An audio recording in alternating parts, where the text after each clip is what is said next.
جیسا کہ قرآن کا ایک سورہ ہے فَمَن يَعْمَلْ مِثْقَالَ ذَرَّةٍ خَيْرًا يَرَهُ وَمَن يَعْمَلْ مِثْقَالَ ذَرَّةٍ شَرًّا يَرَهُ، جو ذرہ برابر بھی نیکی کرے گا وہ اپنی آنکھوں سے دکھ لگا. فَمَن يَعْمَلْ، پس جو عمل کرے مثقال ذرۃ، مثقال ذرۃ کہتے ہیں رائی سے بھی چھوٹے دانے کو مثقال ذرہ کہتے ہیں.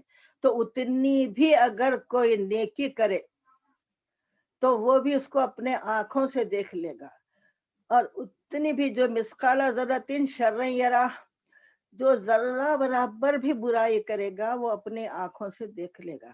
تو یہاں پر یہ الفاظ ہیں کہ وَمَن يَعْمَلْ مِثْقَالَ ذَرَّةٍ شَرًّا یرہ اور خیرًا یرہ.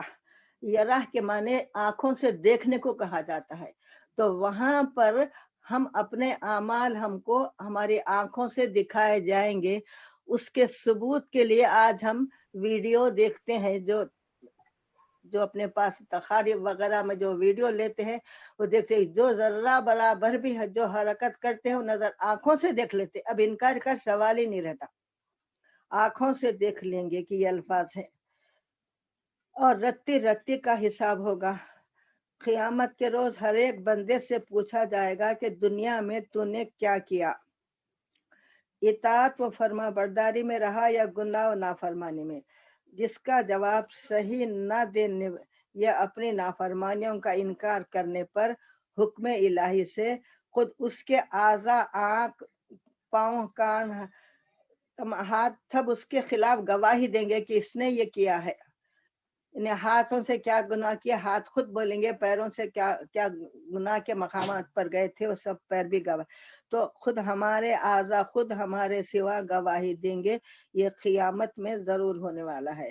اس کے بعد میں ہر انسان کو حکم ہوگا، ہر دوزخ پر ایک پل بنایا جائے گا جس کو پل صراط کہا جاتا ہے. اس پر سے گزرنے کا حکم ہوگا. پل صراط کے بارے میں ہے کہ وہ بال سے زیادہ باریک اور تلوار سے زیادہ تیز ہوگا. جس کو صراط کہا جاتا ہے، سب کو اس پر سے گزرنا ہوگا. اور جو لوگ نیک ہیں وہ تو اپنی نیکیوں کے اعتبار سے اللہ کے فضل سے آہستہ یا جلد یا دیر پا بہرحال اتر کر جنت میں پہنچ جائیں گے. لیکن بدکار اپنی بدکاریوں کے موافق لغزشیں کھا کھا کر یا کٹ کٹ کر دوزخ میں گر پڑیں گے. اللہ فضنا اللہ محفوظ رکھے. اب قیامت کے احوال میں ایک ذکر حوض کوثر کا ہے. اللہ تعالیٰ نے رسول کریم صلی اللہ علیہ وسلم کو ایک حوض عطا فرمایا ہے جس کا نام کوثر ہے. آپ کی امت اس کے پانی سے قیامت کے دن سیراب ہوگی. اس کا پانی دودھ سے زیادہ سفید اور شہد سے زیادہ شیریں ہوگا. جو اسے ایک بار پیے گا وہ پھر پیاسا نہ ہوگا. قیامت کے دن بہت زیادہ پیاس رہے گی جو انسان کے لیے ناقابل برداشت ہوگی. اب ہر بات کو میں مختصر کریں کہ لمبی اگر کرے تو کئی دن چلتے رہے گا معاملہ. اب اس کے بعد جو ہم کو یقین رکھنا ہے وہ شفاعت کے بارے میں یقین رکھنا ہے. قیامت کے دن ایک نہیں دو نہیں ہزاروں طرح کی مصیبتیں پریشانیاں ہوں گی جن سے لوگ بے قرار ہو کر پیغمبروں کے پاس سفارش کے لیے دوڑے دوڑے پھریں گے.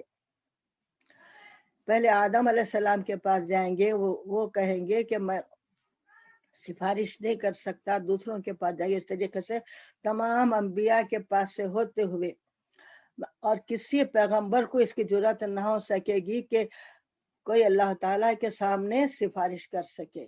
بالآخر سب سے مایوس ہو کر ہمارے رسول حضرت محمد مصطفیٰ صلی اللہ علیہ وسلم کی خدمت میں حاضر ہوں گے، کیونکہ آپ رحمت للعالمین ہیں، شفیع المذنبین ہیں. سب کو دلاسا اور تسلی دیں گے اور بارگاہ رب العزت میں پیش ہو کر شفاعت فرمائیں گے. بارگاہ الہی میں پیش ہو کر لکھا ہے کہ آپ سجدے میں گر جائیں گے اور اللہ تعالیٰ آپ پر ایسے الفاظ الہام فرمائے گا جس سے آپ اللہ تعالیٰ کی حمد و ثنا کرتے رہیں گے. بے حد ہم عاجزی کے ساتھ آپ حمد و ثنا کرتے رہیں گے، اس کے بعد اللہ تعالیٰ کی طرف سے حکم ہوگا اپنا سر مبارک اٹھائیے اور جو عرض کرنا ہے کریے، یعنی ارفع راسک سلطوتا کے الفاظ ہیں، یعنی اپنا سر مبارک کو اٹھائیے اور مانگیے، جو مانگو گے دیا جائے گا۔ تو اس کو شفاعت کہتے ہیں، اور آپ کی شفاعت سے سب اہل ایمان مستفید ہوں گے، اگرچہ گناہ کبیرہ کے مرتکب ہوئے ہوں ان کو بھی شفاعت نصیب ہوگی۔ شفاعت کے بارے میں قرآن سے خود ثبوت ہے کہ شفاعت ضرور ہوگی انسان ضرور شفاعت کہا رسول اللہ صلی اللہ علیہ وسلم کو دیا جائے گا، جس کے بارے میں قرآن کی ایک آیت کا ٹکڑا ہے، لا یشفع عنده الا باذنہ، کوئی شفاعت نہیں کر سکے گا اس دن سوائے اس کی اجازت کے، یعنی سوائے اللہ کی اجازت کے کوئی شفاعت نہیں کر سکے گا۔ تو اس کا صاف مطلب ہے کہ شفاعت اللہ کی اجازت سے ہوگی۔ اگر شفاعت ہوتی ہی نہیں کسی کی تو پھر یہ اللہ تعالیٰ قرآن میں کہہ دیتے کہ پھر شفاعت کسی کے لیے قبول ہوگی اس دن، صرف اعمال پر رہے گا، ایسا معاملہ ہرگز نہیں ہے، بلکہ شفاعت ہوگی۔ اسی لیے سورہ طٰہٰ میں بھی آیت شریفہ ہے، یوم دن لا تنفع الشفاعۃ الا من اذن له الرحمن ورضی له قولا، یعنی قیامت کے دن کسی کی شفاعت فائدہ نہیں دے گی مگر اس شخص کے، الا من اذن سوائے اس شخص کے جس کو رحمان نے اجازت دی ہے، سوائے اس شخص کی شفاعت کے جسے رحمان اجازت دی اور پسند و رضیہ لہو، یعنی پسند فرمایا قولا، اور جس کی بات کو رب نے پسند فرمایا۔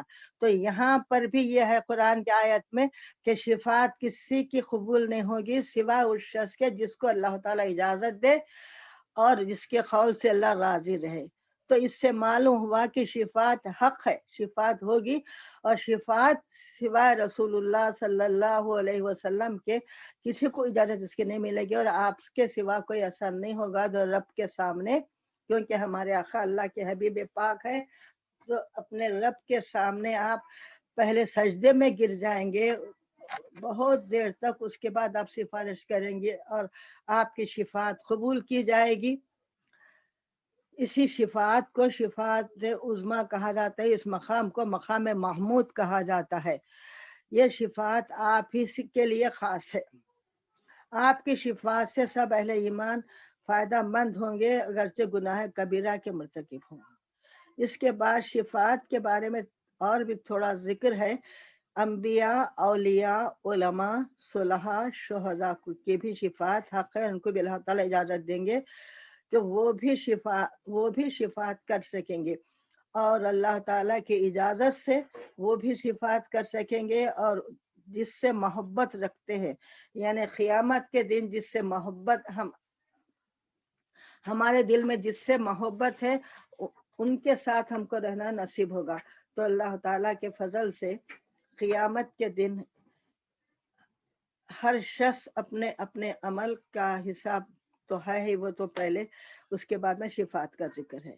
حدیث شریف میں آیا ہے کہ حضرت رسول کریم صلی اللہ علیہ وسلم نے فرمایا کہ ہر شخص کی جگہ جنت یا دوزخ میں اللہ تعالیٰ نے پہلے سے لکھ رکھی ہے۔ صحابہ نے عرض کیا کہ یا رسول اللہ صلی اللہ علیہ وسلم، کیا عمل کرنا چھوڑ دیں اور لکھا ہوئے پر تکیہ کر کے بیٹھ جائیں؟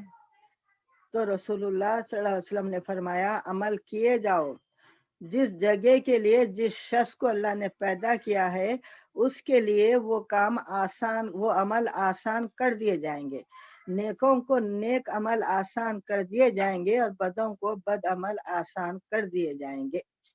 تو لہٰذا ہم سب کو چاہیے کہ پہلے عقیدہ صحیح رکھنا ہے۔ عقائد کے بارے میں خود یہ ہے، جیسا کہ پورے قرآن میں 114 صورتیں ہیں، 114 صورتوں میں 86 صورتیں مکے میں نازل ہوئی اور 28 صورتیں مدینہ شریف میں نازل ہوئی۔ 3 حصے سے زیادہ قرآن مکے میں نازل ہوا، اور جتنا قرآن مکے میں نازل ہوا ان سب میں عقائد کا ذکر ہے کہ صحیح عقیدہ ایک مومن کا کس بارے میں کیا کیا عقیدہ ہونا چاہیے، تفصیل سے بتا دیا گیا ہے۔